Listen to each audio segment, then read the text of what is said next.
I'd like to introduce our speaker, Donna Forsythe. Most of you have read the description online. She's a Humanist Celebrant. I'm very excited to see her like this, see her here to talk to us. When my wife and I got married back in 1993, we didn't want a priest or a religious person. We got the mayor of our town, Mayor of Percy, Pennsylvania, where we were living at the time. We asked the mayor, and I knew him from when I was a child. I used to deliver newspapers to him. Asked him to do it, and he was happy to do that. We have it recorded on VHS tape, VCR. We have it. We rewatched it, and we were very polite and everything, but it was supposed to be a secular service. There was a lot of praying. And it was just the mayor, Diane and myself, and our cat in the room, and a tripod with the remember the huge VHS camcorders, yeah. And yeah, he came, and I guess he just made the assumption that, hey, we're going to do a really religious. So so there I was at my own wedding that I didn't want to be religious, and I'm bowing my head. We went through it, and I was very happy to get married, so I was willing to put up with that. I wish I knew you then. I'm glad that this is available now. I don't plan on ever getting remarried again, but I do plan on dying at some point. There are always valley rules. Oh yeah, we could do something like that. So I'm really happy to introduce Donna, and I'm going to turn the stage over to her. Thank you. Very good. And now should I do the?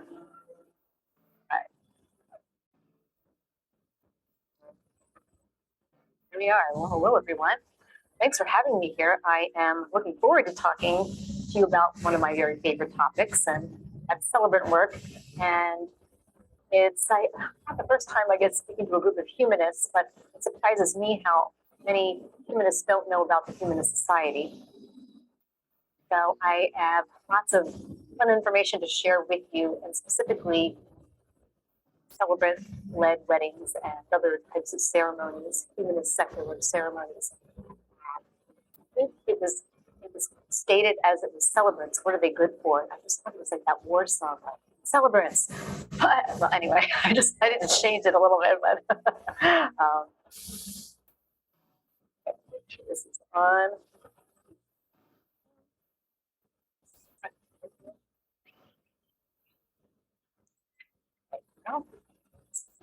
Manually do it.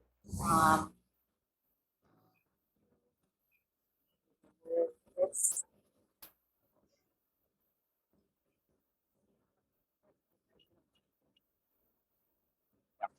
All right. So yes, I'm a Humanist Celebrant.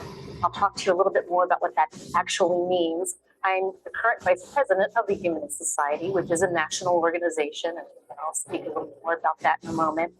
I'm the owner of Lehigh Valley Celebrants, and we are in the Lehigh Valley, and I have a team of amazing women and one young man who's being trained at the moment to officiate weddings from basically Poconos, Philadelphia, everywhere in between, but we do destination weddings also. It's not something that happens very often, but we also have weddings that might take place in New Jersey or outside of Philly, New York, et cetera, Delaware.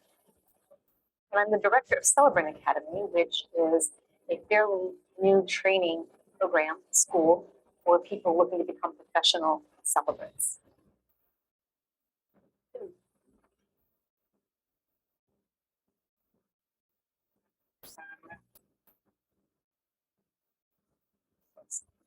Cool. Alrighty.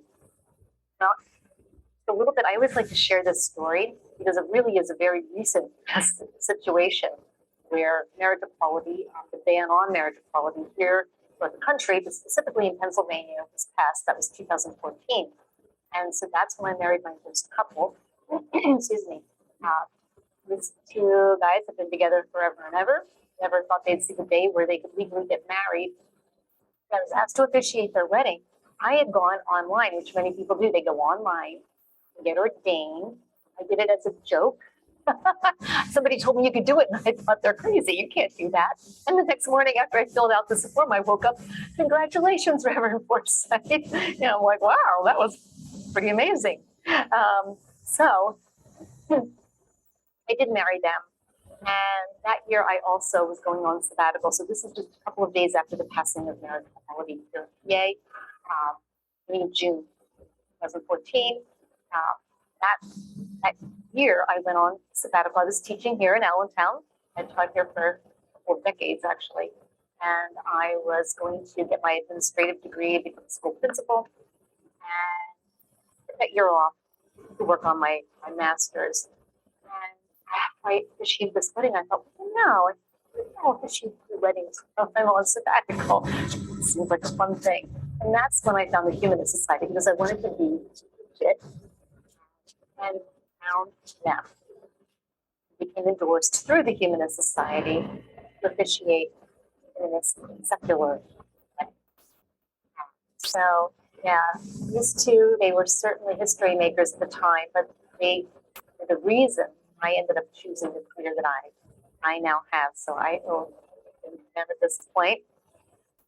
I'm going to share, while we're here together today, a little bit about the Humanist Society. So for those of you who aren't too familiar with this organization, you can fill in some blanks. The need for secular ceremonies, which I know for most of us, I'm preaching to the choir, as they say, but so on some of the things maybe you hadn't thought about. The role of humanist celebrants, types of secular ceremonies or celebrations, and then how people train to become professional celebrants. And certainly there'll be time for Q&A afterward. So first off, Humanist Society. So Humanist Society, it is a national organization. Headquarters are in DC, and we endorse and prepare humanist professionals to lead life celebrations as well as support people at times.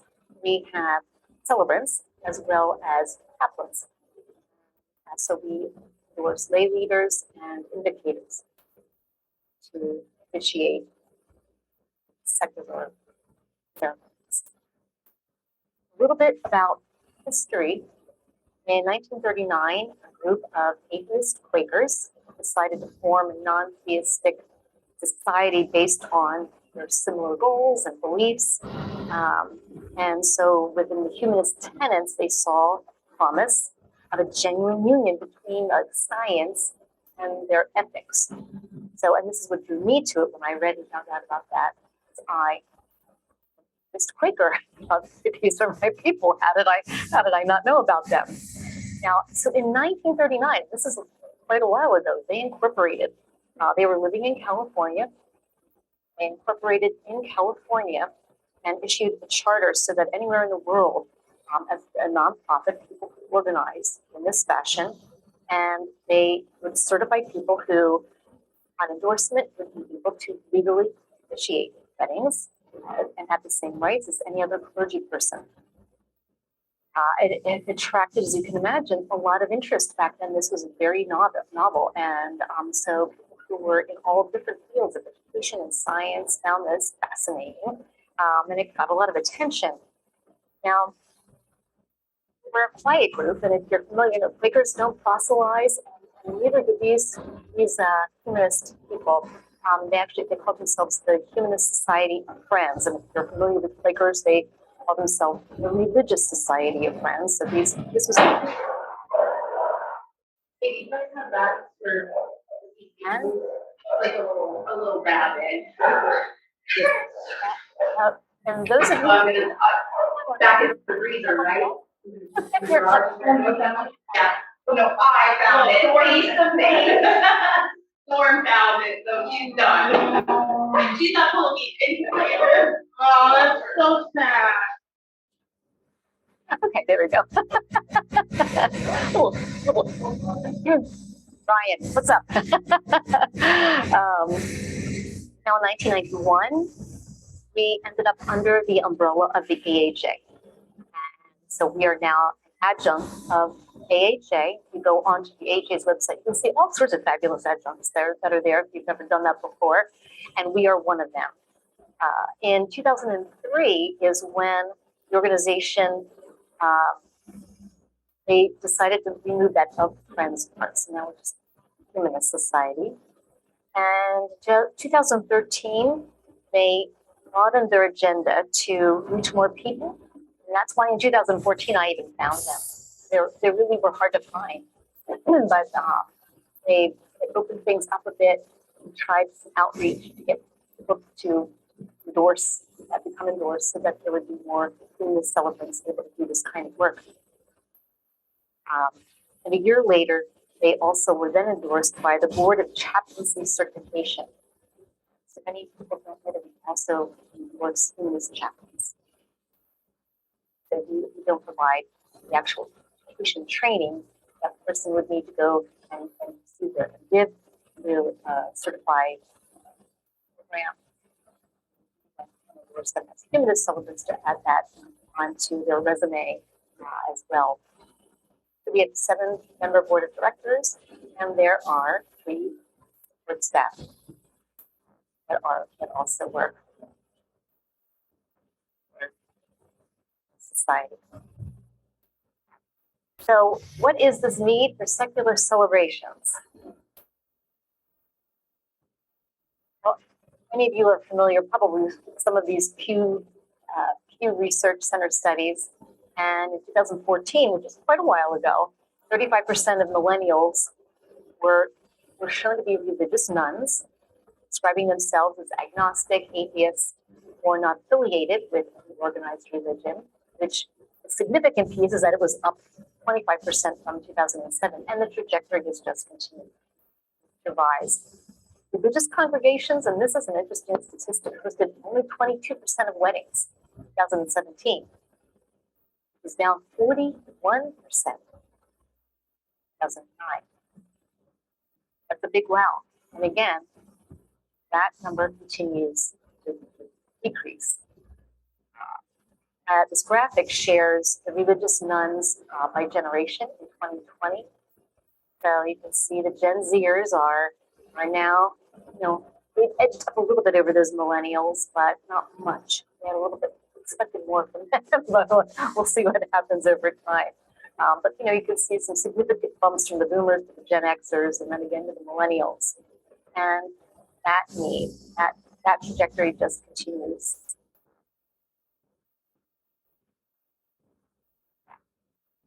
All right. So this is the share of the percentage of Americans who feel a religious component in a funeral of a loved one. It's important. And if you think about it, for funerals, people really do a little more of that religiosity into it. Because, you die, and let's just not take our chances. We need to say a few prayers here just in case, right? But we can really see a sharp decline from 2012, where nearly 50% felt that was important, to 2019 down to only 35%.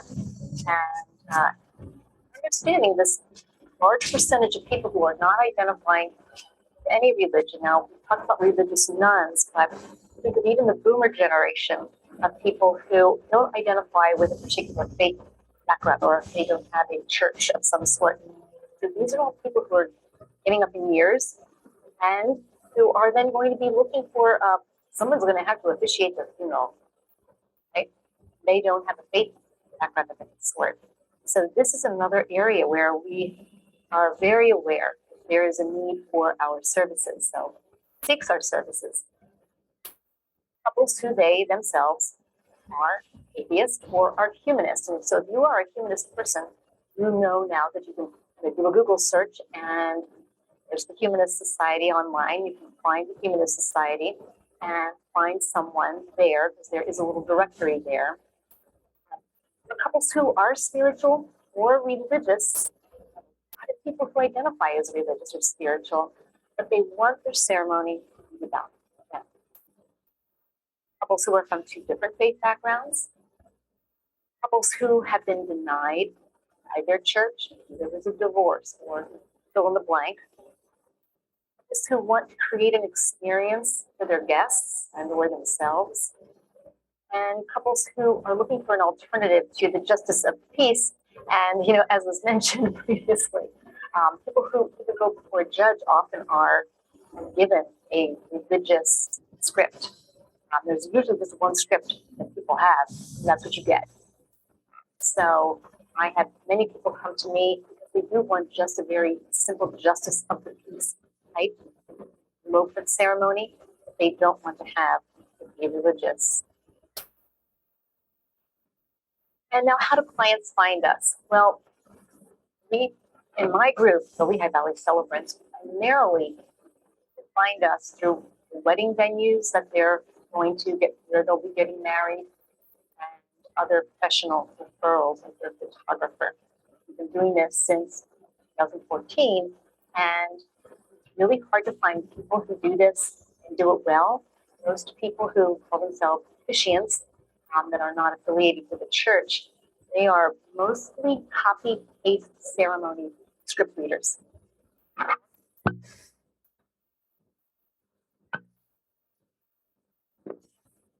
Wedding ceremonies online, and they'll kind of copy-paste things that they'll say, well, this is a customized ceremony because I'm using this, unique opening for this couple, where I use a different opening from the internet for another couple. Venue coordinators have a very hard time finding officiants that they want to recommend. So we are on referral lists everywhere. Also, when couples are searching for wedding professionals, there are platforms that they go to. Wedding Wire and The Knot are two of the main national platforms. Humanist Society is one, so one can go onto the website of the Humanist Society, and this is a screenshot of the opening page on the website, and you'll see to the very right there is a section where you find a humanist professional. It's down right now. It's being worked on, but it does have a little message there that if you are looking for a Humanist Celebrant, email this email address and just let them know where you reside, and they'll find you. They'll match you with people who are in that area. And many of our couples who find us have attended one of our ceremonies, or someone they know has, and said, you have to use this person. Okay, so the role of a Humanist Celebrant. One of my favorite photos of a couple. You can just look and see that they are totally immersed in that ceremony and not thinking about anything else but what's happening and stuff. All right, so what do we do? What are we good for? And just pointing out too that I'll share a lot of photos from my wedding, and I feel like a picture speaks 1,000 words, right? So this is a log sawing ceremony. So this is one of the things that we do. Celebrants are trained in ritual, and so when I meet with couples and I find out a little bit about their background and where their families maybe are from, countries of origin, and even their religious backgrounds. Even though I personally am not going to speak the word of God, oftentimes there might be something that's a nod to a family's religion that's important to them that I can include to pick out the religious nature of it, but really get to the core of the meaning of that ritual, which is often a universal truth, love, and incorporate it that way. So in a log sawing, it's done at the very end of the ceremony, and it signifies their very first attempt at working together as a couple, collaborating and cooperating. And if any of you have ever used a two-handed saw, even if you've just used a one-handed saw, it's a little bit tricky. And so in the two-handed saw, you really need to get your rhythm. You need to work together to accomplish this task. So today, we saw the log, we were successful, and then I pronounced them married. But we create and conduct humanist-oriented life celebration services. We craft ceremonies to honor the uniqueness of those that we're serving. And so every ceremony is different. Every single ceremony is different. Process, it's a lengthy process. In many cases, sometimes couples come to us and they don't have a lot of time, but often they find us a year before they're going to get married. It's a wedding that we're talking about. And we have initial meetings that are a good hour where we get to know each other. Once we're hired, then we send them questionnaires. And we send questionnaires to both people in the couple, both marriers, and have them fill these out independently so we can hear of their voices when it comes to describing different aspects of their relationship. And that allows us, when we're writing the ceremony, to really write it authentically. It sounds like them. There's a little humor in there because in those questionnaires, we'll find things that we don't always add up, and they're not maybe exactly the same, and we can add a little levity. We make sure that it's not our comedy routine. We have a friend or family member marry them. Often it's, the jokey cousin just wants a laugh after a laugh after a laugh. So we balance that with sentimentality and with meaningful ceremony. So yes, we'll do a lot of researching. And maybe it's researching on, I've had couples that were in very specified careers, and I've had to do a deep dig into that so that I could use some symbolism. But then I've had other couples where they met playing Pokemon. I had to research Pokemon so that I could use some of that to add that into the ceremony. Good celebrant needs to be a good writer. And so there is writing, there's editing, revising, and of course, professionally officiating ceremony. So one needs to be a good public speaker as well. You're required to legally file a marriage license. We have a legal component to this job. And if you go to different states, that legal requirement is different. Pennsylvania, there's one set of legalities and requirements. In New Jersey, very different. Some states you have to file with the county courthouse, register with the county courthouse, I should say. In others, you don't need to. But so you just have to make sure you're aware of what the legal requirements are wherever it is you're officiating. And we also work very closely with other professionals in the wedding and in the funeral business. So a little note, I kind of alluded to this or mentioned about celebrants versus officiants, but just a quick mention about other countries and how they handle this. So if you go to, there are just a few countries that actually recognize Humanist Celebrants as we do here. We're one of the very few countries that recognize Humanist Celebrants to legally officiate the wedding. Scotland is one, Northern Ireland is another, and there's some others. There are Humanist Celebrants around the globe. They're not legally allowed to do the wedding. In many countries, like in the UK, a couple needs to go to the registrar, get married, like that courthouse wedding, it's the two of them.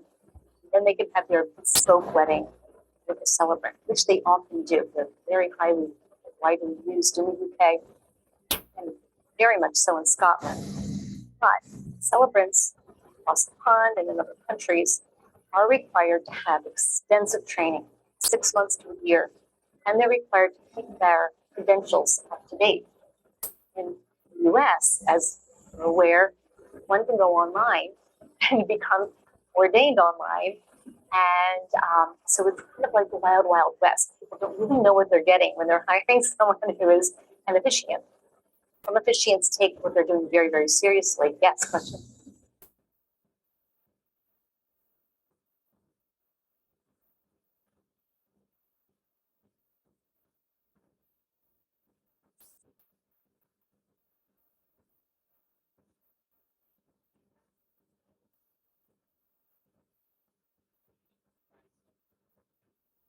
It's a great question. And we don't need to do it as Humanist Celebrants because we are legally recognized.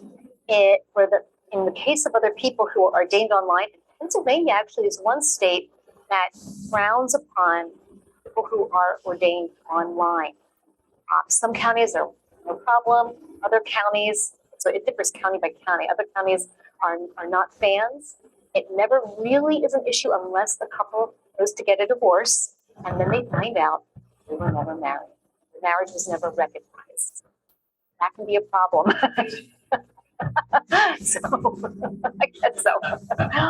Well, I'm not going to comment on that. But I made the comment. But what you were referring to is a self-uniting license. So there are a few other states, there aren't many, just a few states in the country that have a self-uniting license, and that is thanks to we Quakers, because with Quakers do not have, in most places, don't have a minister, pastor, etc.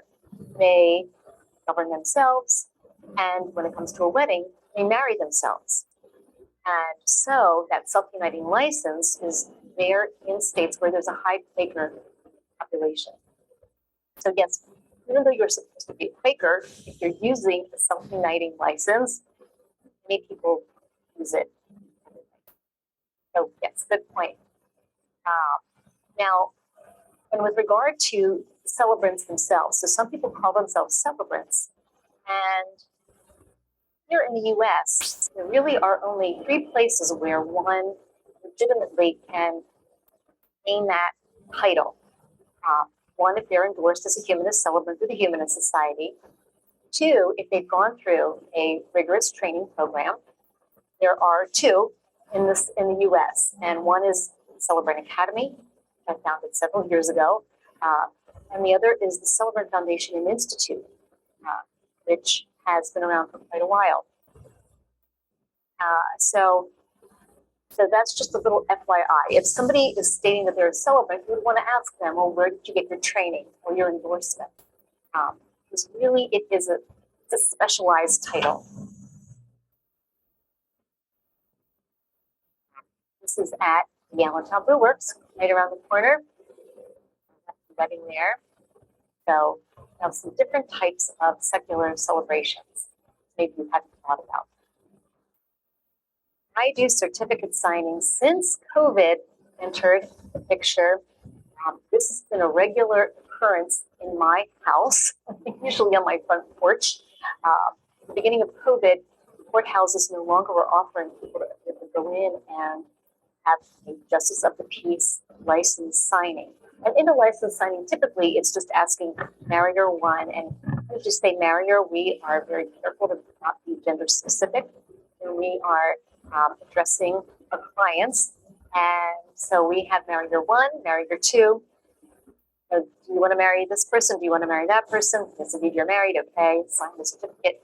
Done. Now, as a celebrant, I can't do that. I embellish things a bit. I have to add a little fun stuff in there. But the picture to the right is my front porch, and there's a window. I'm in an old farmhouse in Bethlehem that I open the window, stay in my living room. And so I would have the windows in the front porch open with the heater on, and the couples could stay there, pass the paperwork through the window, and they'd get married. And then the couple to the left, they got married several years ago in my living room, and they lost their photos. It was a simple license signing, but it meant so much to them. They lost the photos. They drove from New Jersey back to get a picture of me in my yard. So when we think of something this simplistic, we never realize it really is a meaningful experience. So we take every one of these very even simplistic ceremonies very seriously and to heart. All right, now elopements.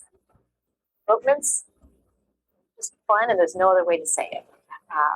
Typically, an elopement is where they're just a couple.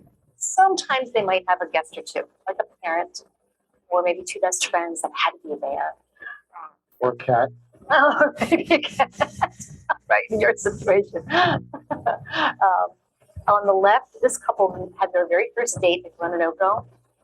Wanted to get married under the waterfall in Glenanoco, and so that's what we did. I hiked up the trail, married them in the waterfall. It's cold even in the summer, in case you're wondering. We married them in the waterfall, and then 3 hours later, they were at the Lehigh Valley Zoo, and I did their wedding in front of all their family and friends there. Lots of fun. You might recognize the steel stacks. This is a pop-up wedding. We didn't have permission from anyone. We just kind of busted up big steel stacks and did a little elopement ceremony. And then the bottom right, these 2 women had done license signing, and it was just bad memories. Everything that could have gone wrong went wrong, and they wanted a redo. So they rented a hot air balloon. I married them. We married them. Elopement style. Hot air balloon.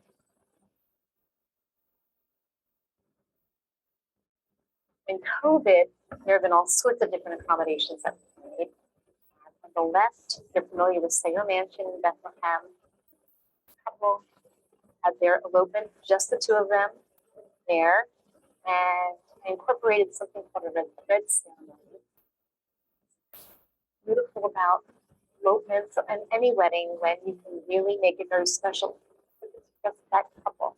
So he is from China, and this ceremony is from, it's common in Asian cultures, this red ceremony. So in China, it's believed that there are the moon god ties a red thread to the ankles of two people who are destined to be together. That they find each other, even though they're like this circuitous route throughout their lives till when they finally, meet. In Japan, it's tied to the pinkies, and so for ceremony purposes, we have that red thread tied up their pinkies. There's a lot of symbolism that comes with the color red, with prosperity, longevity, loyalty, etc. But there's also that understanding that with the very slightest touch, that other person feels it. So that understanding of the connectedness, and that there's fragility in a relationship, and we have to be mindful of that. The center is my living room. They hired a professional photographer. This is during COVID. This professional photographer came to look at my photo, and they did a little elopement just the two of them in my living room. On the right-hand side, this couple came to my front porch, which you saw, got married in the morning, because Zoom weddings are not legal in Pennsylvania. In New York, they've been legal for a while. I don't know if they still are. I don't think so. Over COVID, that's when one of the adaptations that happened. But then they went to their parents' house that day, and in between them, behind them, right by the shed, there's another little camera. Now I'm there.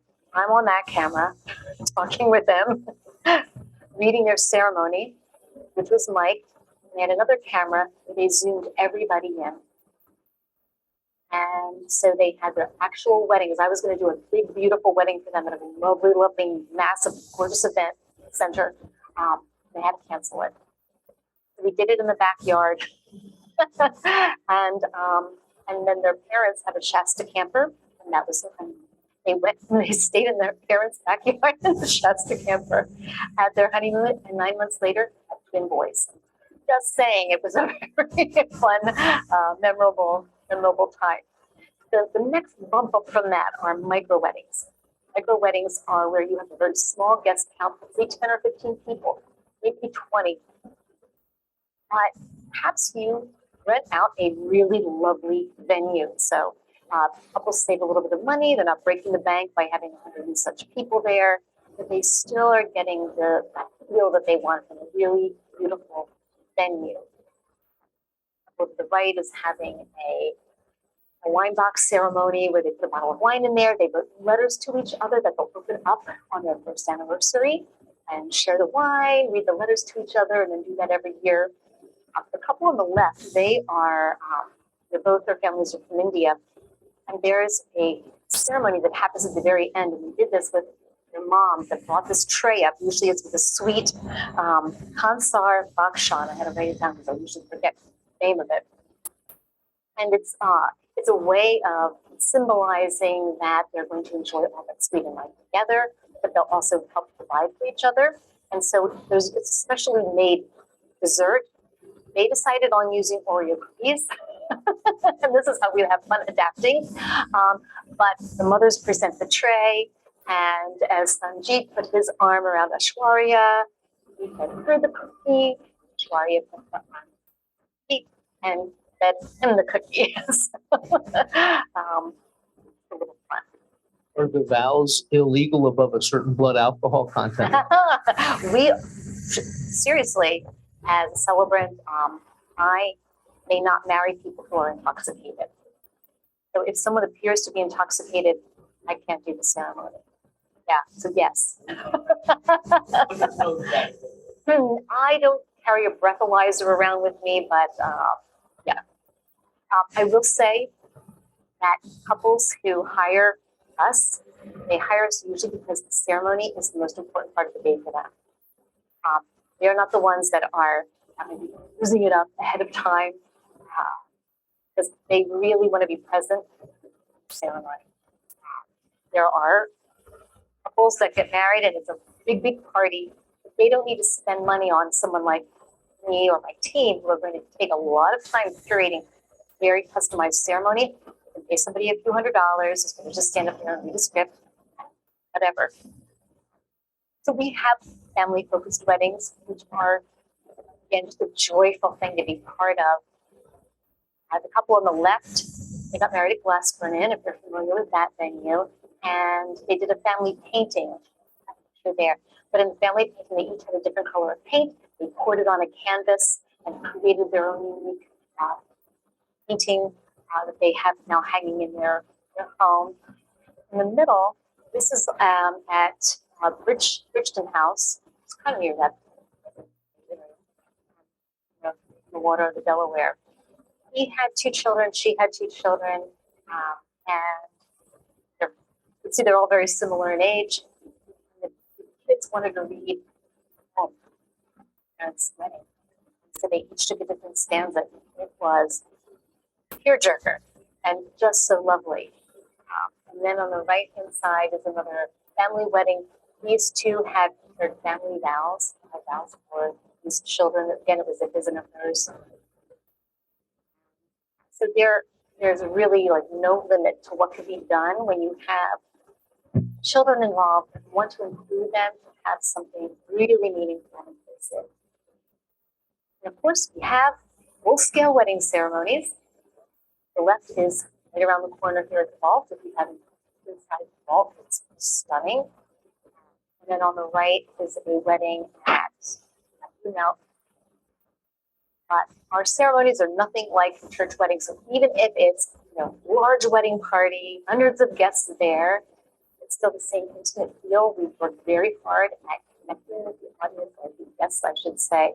And from the very beginning of the ceremony, having things that are occurring where everyone feels that they are included and part of what's happening, not just passively watching. Often are asked to do interfaith or intercultural weddings. And this is where we take the stance as being neutral. I always tell my couples I'm Switzerland. And so that neither one, it's not like, well, I'm a Presbyterian, but, I'll do some Jewish stuff, kind of a thing. Like, yeah. Neutral, I will not speak the word of God ever. I do have couples still ask every once in a while. And I have a hard stand on it. They understand the meaning behind why. I have to be authentic for all of my couples, and I'd be disingenuous if I would read a religious reading, even though, for me, of course, not being a religious person, it wouldn't be appropriate, but it would be disingenuous for anyone who would be seeing that, and if, they would think, well, I didn't think you were on the blank. I represent everyone, and I do that by not putting myself pigeonholed into any one religious text of any kind. Now, sometimes we'll have family members who would like to come and share a reading. So sometimes it is important for a couple to have a nod to their parents' religion. And in that case, we'll invite a parent to come up with a reading. And usually front load that, as I say, I'd have parents come up and share a prayer, share a religious reading. And then they take their seat, and then I can start creating the magic of the ceremony. So I had them do that at the beginning, and then thank you very much. That was beautiful. Sit down and off we go. So Zach and Sadia, her family's Indian, and they had a 2-day celebration. Day 1, Indian ceremony, big blowout, and day 2, secular ceremony. So a little different. And the secular ceremony, I like to think of ways to connect both sides. And so for this ceremony, I included a ring warming, and the brother, Zach's brother, is the best man and was holding the wedding bands. And when it was time for them to exchange rings, he went up to both sets of parents and put the rings over to the groom's side first, and they each held the wedding bands, and they had their hopes and wishes. They put into the rings. And then he took the bands over to the bride's side. Her parents held them and put all of their love and wishes into those rings too. The people who pray, we can tell them they can, put their prayers in there. But in any event, all of the love of their parents is now embedded into those rings, and they're brought to me, and the ring ceremony continues.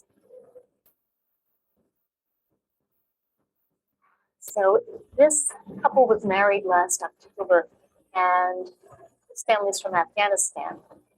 She's Christian, and this family, of course, from Afghanistan, they were Muslim. There was a very interesting practice, ritual that was done in this remote village I'd never heard of, that they wanted included, and I kind of had to just make it up. This is where being a celebrant is really important, because I'm kind of, I'm trained in ritual. My brain thinks this way, and it was the Aina Missa. And I Googled it, of course, like, okay, I looked through some books, and I could not find much on it. So I did have to dig deep.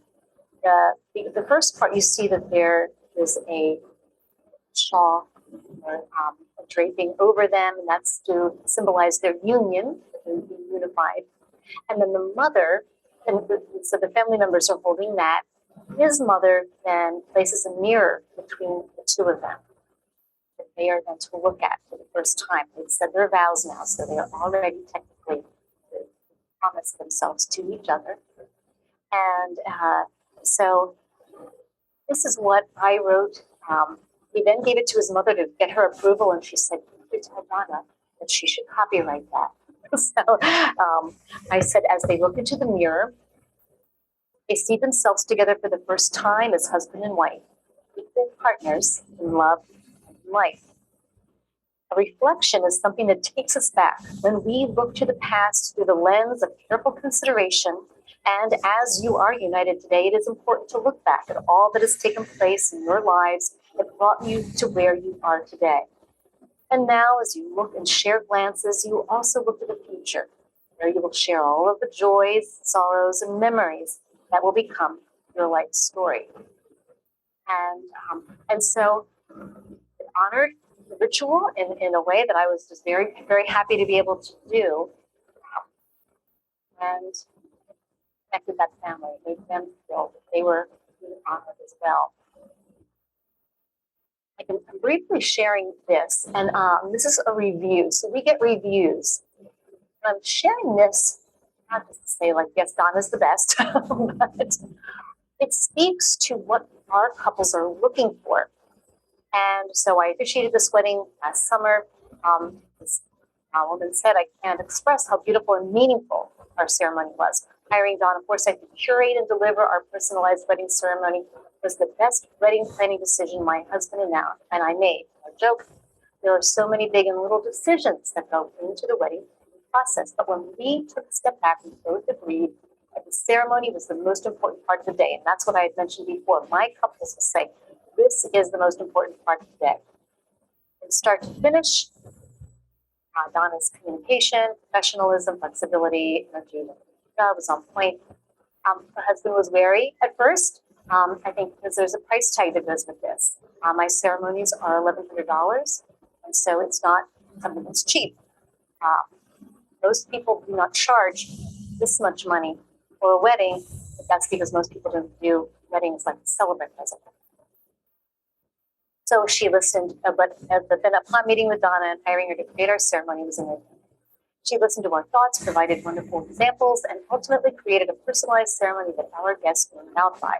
I can't count how many people on the day of and afterwards just wanted to tell me how much they enjoyed our ceremony, how personal it was, how they hadn't experienced a ceremony like this before.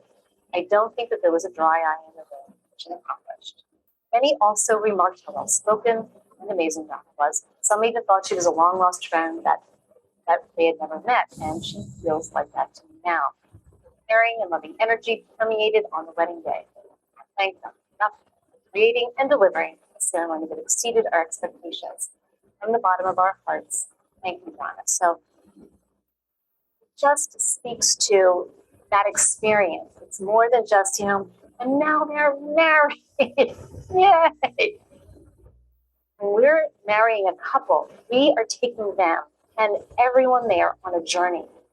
Familiar with Joseph Campbell and the hero's journey?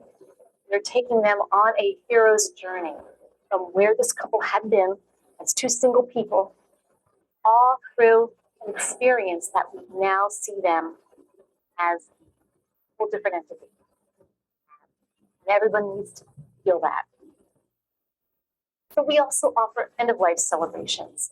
And the picture to the right is actually a living ceremony, if you've ever heard of these. So this is where people who have not yet died, who are probably terminal, choose to have a big blowout party or an intimate party with the people who are most important to them and be able to connect. So instead of that, and perhaps it would be a memorial when they are deceased, but having a really amazing, wonderful time together with the people that they care about most. The first picture on the left, Katie and Steve, I married them 4 years ago. Katie was my daughter's college roommate and best friend. And last year, Steve died. Died of a massive coronary out of the flu. Katie was 9 months pregnant.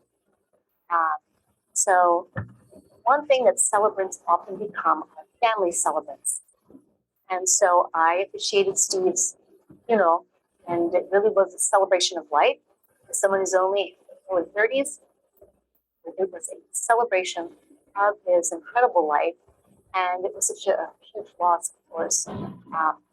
Celebrant becomes a family celebrant and is often there for every major milestone in life transition for a family, including baby welcoming. So this is in lieu of having a baptism. This is my colleague Lois, to the right. She did a very small baby welcoming for this family. And but I've done some at wineries where they'll have a lot of their friends and family there, having guide parents instead of godparents, and having all sorts of lovely rituals that welcome this new child to the family. It's also a lovely thing that can be done to welcome an adopted child.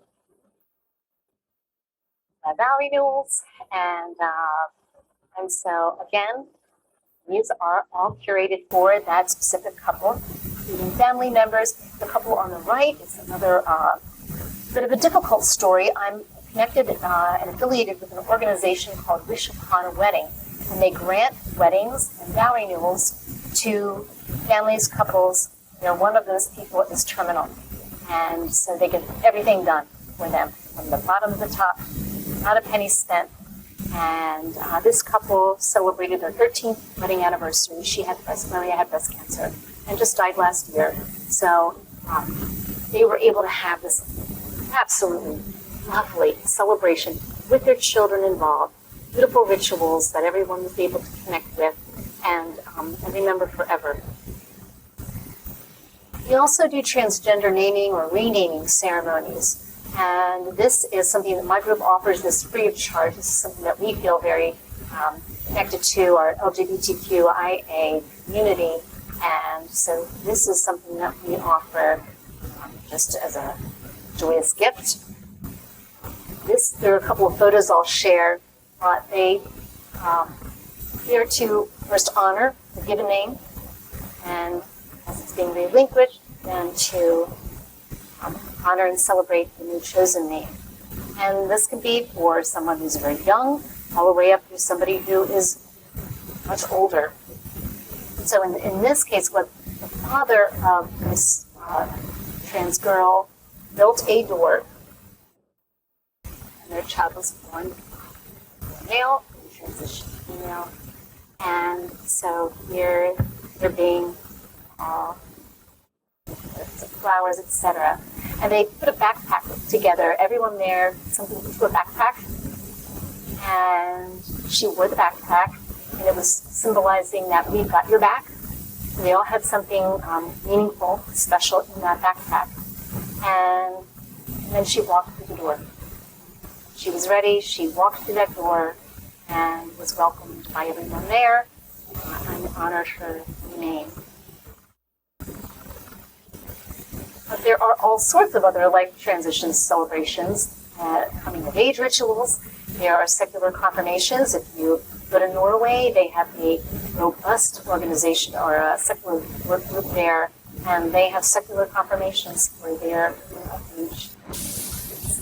There are divorce ceremonies, wise woman ceremonies, retirement ceremonies, housewarming, really any life transition that you can think of, a ritual or ceremony can be created to honor that. this was something fun that I had done several years ago. The Iron Pigs wanted to do a massive vow renewal, and they contacted me to do it. So my celebrant team and I went out on the ball field, and all these couples lined up. I decided I wanted to do a ring warming of sorts. Actually, it's more like an oathing stone. So in Scotland, they have this oathing stone ritual where it's where the term set in stone comes from. The couple holds the stone as they say their vows, and their vows are literally set in stone. So I decided doing this with a baseball, the Iron Pigs baseball would be a good idea. And so they each had a baseball, and I had them repeat vows after me. Something. All right, so a little bit about training to become a celebrant. So you know what goes into this. And this is specifically my program at Celebrant Academy. And it is an international program now because we have one person from Canada who just graduated last year. So now we can call ourselves international. But it's created with a humanist worldview. And so the Humanist Society will endorse people to become Humanist Celebrants. And there is a bit of training that's offered. It's not extensive. And so as an educator, a former teacher, and administrator, education is at the forefront for me. So, well, I can put this together. It took a while. It took a little longer than I realized. But it is created with the Humanist worldview, and it is not affiliated with the Humanist Society. I will say we have to do a lot of little tricks to make sure that there's not a conflict of interest with my program and what they do. But we have master's certificates, associate certificates, individual courses, and we meet live online every week. So it's not just, kind of plug into a computer and do some lessons. It is a live course by Zoom, good old Zoom. And so the 6 courses that are taught teach people to become professional celebrants there's an intro course where we learn the history of the celebrant movement all across the world, and specifically here in the U.S. Rituals, ceremony writing, public speaking, business, marketing. There's a lot to it. We also have a separate course on end of life, and our instructor for that course is Beth Stokes. She's a Humanist Celebrant up in Massachusetts, and she's just phenomenal. I took that course because I had only self-trained myself. When I went to write Steve's ceremony, I was very glad that I did. I wrote a very different ceremony to honor his life after taking Beth's course. And we have a second course on other life transition ceremonies and rite of passage rituals. It's taught by a woman in Vermont who that's her specialty. That's all she does. Recently we had an ecological grief ceremony. Our ceremony and rituals workshop, which is something that is very interesting to see ways that one can have rituals and ceremonies across whatever to acknowledge ecological grief, which is a big deal. So I can welcome questions. This wedding, this is a little FYI, was a wedding I did at the Fells Planetarium in Philadelphia at the Franklin Institute. She was Jewish, he was Christian, but we had a blended ceremony under a chuppah. Non-religious, they were. I had no idea that's what it looked like until I got the photos. This is what everybody was looking at. So it was quite jaw-dropping. But yes, I am happy to take any questions from you or from others. Please just wait for the microphone. Yeah, several years ago, I noticed that you could become an ordained minister of the Universal Life Church, and I sent in my application. Of course, it didn't cost anything, but I had no idea what to do with it. Just gives me some ideas of what I could do. Not that I will do that, but I have noticed in the New York Times, which I get every Sunday, that the wedding announcements, probably about half of them are Universal Life Church members doing it. And then others are done by people who are not ministers. It's rather interesting. Very few are done now in any kind of a church. I've noticed the same thing. That's one of the first things that I look to, and I did it again today. I always look at the vows section at the Times, and a high percentage are, it's Universal Life Church, someone has gotten their friends or family member to do it, or it's a rabbi, or it's maybe a clergy, but a large percentage is that. And that's because people don't know you exist. People do not know celebrants are a thing here. When I go to Scotland, so when I was putting this program together, Celebrant Academy together, I went to Scotland and I trained, I shadowed their Humanist Society and met with their educational director and attended weddings and all of that wonderful stuff. And what they shared with me was that many years ago, of course, the Church of Scotland had the major percentage of weddings that were officiated. And in 2013, it shifted. And now the majority of weddings in Scotland are officiated by celebrants. And you go to any remote little tiny village, they all know what a celebrant is. We are not there yet. People get friends to get ordained online because they want something personal. They don't want a church wedding. They don't want something that's impersonal. I think that's their only option. And that's where that comes from. So we need to do a better job of getting the word out that, hey, celebrants, we've got your back. We can do this for you. Quick question. You talked a lot about what the ceremonies are and even some of the costs. What's the process? Is this like, an hour interview you do? What's the timing of getting from like a celebrant to actually having them at the ceremony? So you're asking about when I meet with a couple, right? The whole process. How long is the whole journey, the whole customer thing? journey?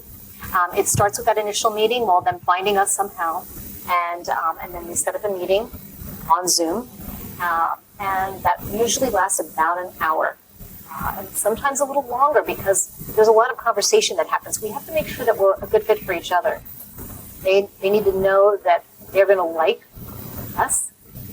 Because it's not like you're a cake person. Like, you don't have to like the person making your cake. It would be nice if they were a good person, but you need to feel that the person who's standing up and representing you in front of all of your family and friends is a person that you feel comfortable with being there. So yes, that takes a while.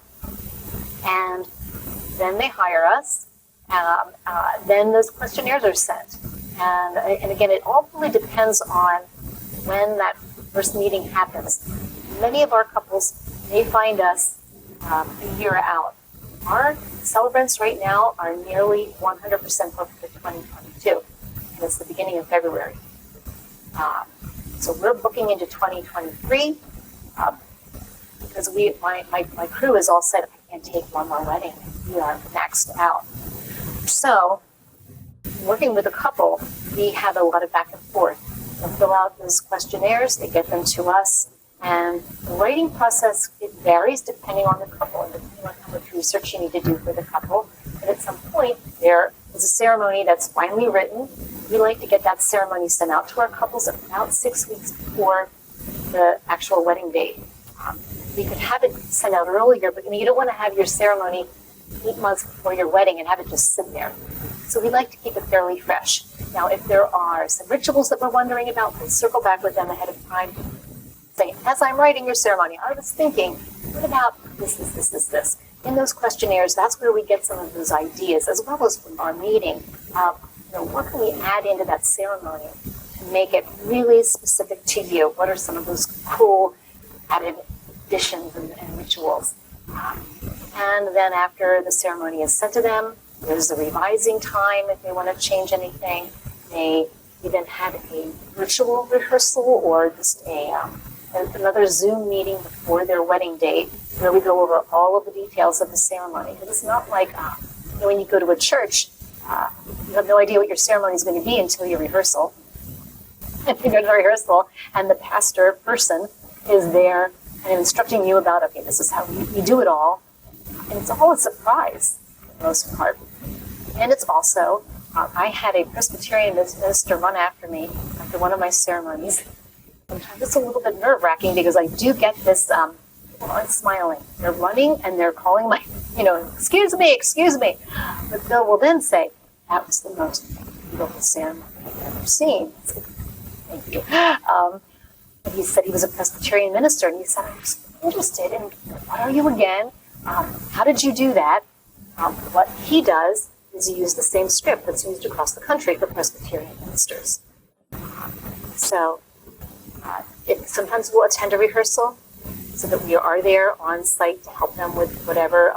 Usually our couples are at a venue like such and such where they have a venue coordinator who can run the rehearsal, but we create cue sheets. So we give a cue sheet to the venue coordinator, to the photographer, to the DJ, or the musician, so they all know what's happening in the ceremony. And then we officiate. Get there an hour ahead of time, so that we make sure that we're there in plenty of time to do a mic check and to meet with all of the different wedding professionals. And then there's follow-up afterward. We do just kind of keep in touch and stay connected with our couples. So it sounds like she's hiring. Right. I was going to say a job opportunity. I am training someone right now. I am training a new celebrant as we speak.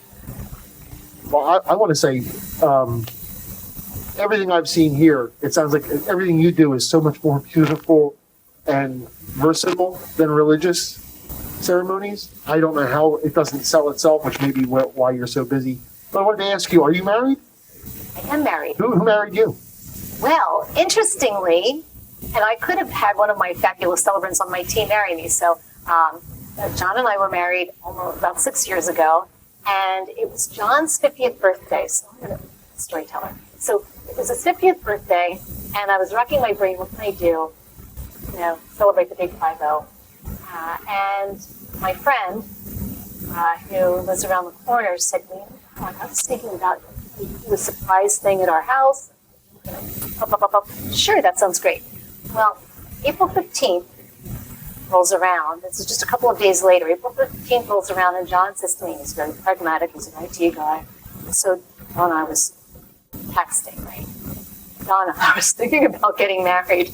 I thought I'd talk about getting married. I said, well, what do you want to talk about? And he said, well, getting married. I said, okay, I guess this is the proposal. Like, all right, sure. Like, let's have a conversation about it. That's how we are. That's okay. I wasn't expecting anything necessarily. And then the further we talked, I'm remembering my friend's message about a surprise party. I said, his birthday was the following month, May 15th. I said, why don't we take Ann up on this surprise party, but we'll just make it a surprise wedding. And we did. So everyone came to what they thought was going to be John's 50th surprise party, and we turned the tables on. We told our parents, our kids, we made sure the people who were really important were going to be there on time, and we got the self-uniting license because it was that kind of a thing. But as a Quaker, I'm legit, I could do that. And, so that's how we got married. That sounds so nice, but then he was the only one that got gifts. He did, exactly. One of your slides said award-winning celebrants. Yes. What kind of awards would that be for that? I had mentioned that there are a couple of different platforms where couples go to get information about wedding professionals. The Knot and Wedding Wire are two of them. And our celebrants and our team and our instructors as well have all won multiple awards yearly through those two different platforms for their work. There are others, but those are the two main ones. So they, again and again, are recognized for their exceptional work through those platforms.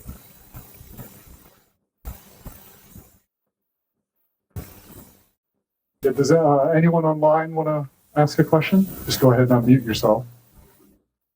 Yeah, I'll ask a question. Jim Palmquist there.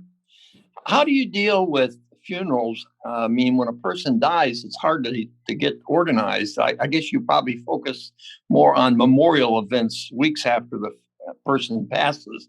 But do you ever do funerals on short notice, or how's that done?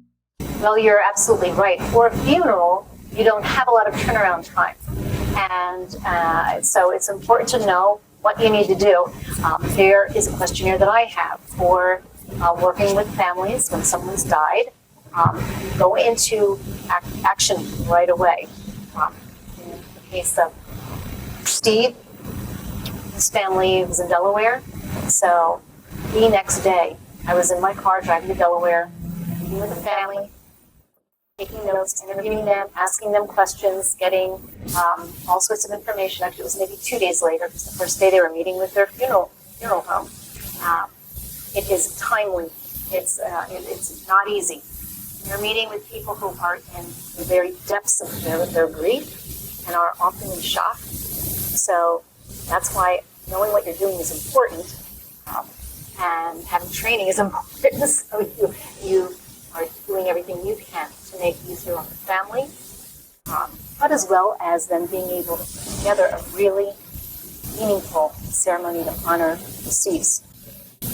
Yes, having a memorial is much easier because you have lots of time. But funeral turnaround can be in days. So you're doing the working all day, through the night, several days.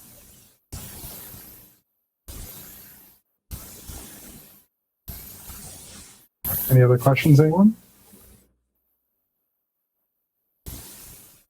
Just want to say thank you, Donna. That was very, very interesting Very and welcome. informative. Thank you so much.